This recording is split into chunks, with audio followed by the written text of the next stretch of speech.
Greetings, brothers and sisters. I have a little message to bring to you today. You might ask, why are you always in your car doing these videos? Keep your eyes on the road. Well, they are. I'm safe. Don't worry about me. But God just directs me when I'm driving, and I'm like, all right, I'll record a little message.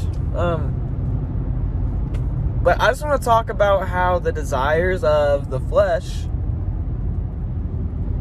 are completely contradictory to the desires of the spirit. And there's a verse that says that, I'm not sure, I don't remember exactly what verse it is, but the desires of the flesh are opposite of the desires of the spirit to keep us from doing what we want. So, because we love sin, like naturally before we're transformed by Jesus and receive the Spirit, our natural humane mind, just like Adam and Eve, has a sick, desire for sin due to the choice of humans to pick sin over God. So to receive the Spirit and to accept Jesus is sacrifice of ourself. Just as Jesus sacrificed himself on the cross and conquered death and resurrected above that, we must also be crucified with him on the cross. And there's another verse that says that. We must crucify ourselves on the cross with Jesus and carry our crosses daily. What does that mean? Examining ourselves, examining the desire of our heart. With each day we have time, and we spend this time. We have attention. We spend this attention, and we have an intention. Whether we are consciously aware of it or not, with each day, there is an intention with the way that we portray ourselves through our actions. Sure, you can say you have one intention, but completely showed differently in your actions. You can say, well, I intend to build my business today, this business idea I've had. I'm just going to build my business. But if you're sitting around all day binging Netflix and eating hot Cheetos and popcorn, then you are, in a sense, lying to yourself. You're lying to God. You're lying in general. You're living a lie if your intent does not match what you desire it to be. So carrying our cross and examining ourselves daily will show us our true intentions, and it'll put a mirror up. God will put up a mirror, say, well, this is like what you're doing, this is what you need to do. And we'll receive direction. We'll receive guidance. But the more that we gravitate towards the desires of our flesh, the more that we allow things to slide, that's a dangerous zone, because that becomes a tactic from the enemy to get you 1 foot in, 1 foot out. You can't have 1 foot in the gospel and 1 foot out, because if you are lukewarm, well, the Lord will spit you out if you are lukewarm. You are not a follower. You cannot call yourself a disciple if you are 1 foot in and 1 foot out.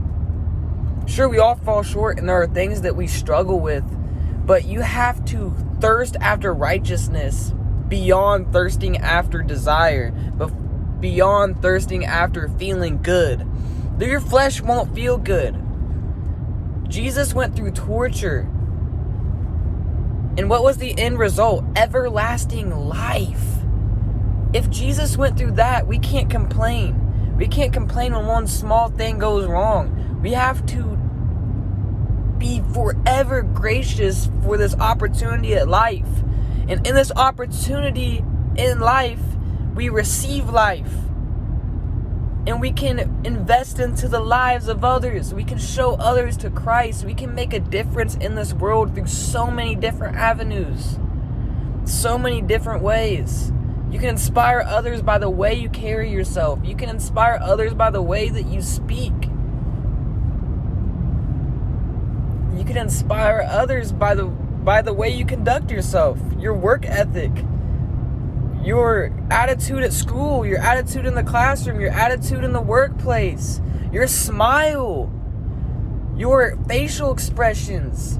The Lord will shine through you. Christ will shine through you if you let Him. But the desire of the Spirit is to have this impact, to love, peace, all the fruits of the Spirit. That is what the Spirit desires, to bear these fruits. And our lust of the flesh will lead to death. Lust brings forth death. And you don't want to be spiritually dead. And it's a gross, sick tactic from the enemy to make us think that these sinful desires will lead to us feeling alive. And sure, you might think that. You might be so, you might smoke a blunt and be so high out of your mind and feel like you're so alive. And then the next day, examine the next day after that. See how that impacts you, or see what you get done. See how productive you are. Because when you put these things aside, you will grow into a person you never even imagined to be. Like, I was afraid to even talk to one person at all last year. Now I'm getting up at my college on stage in front of people and proclaiming the name of Jesus. I'm speaking out. I'm speaking the name of Jesus from the mountaintops. I started a YouTube channel. I would have been ashamed to even show my face on YouTube or even to speak my mind. Jesus has transformed me, and I no longer desire to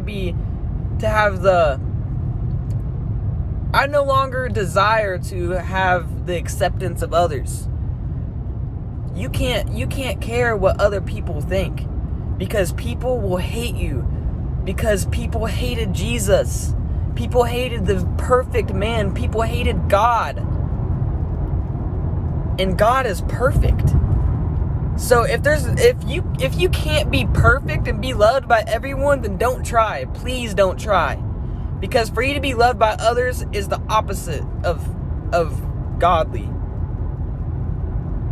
For you to give into the world and try to please the world, you are leading yourself further and further from the Lord. Accept His Spirit. Accept Jesus. He will transform your life. You will have new goals. You will be ambitious and understand that anything is possible and that you can do all things through Christ, who gives you strength. Philippians 4:13. Now, I love you guys 100%. And I hope this video touched you and impacted you in a way. If you enjoyed this video, just smash that like button. Subscribe to the channel if you haven't already. And we'll expand this kingdom together and grow. And grow and grow and grow. Love you guys. Have a great day.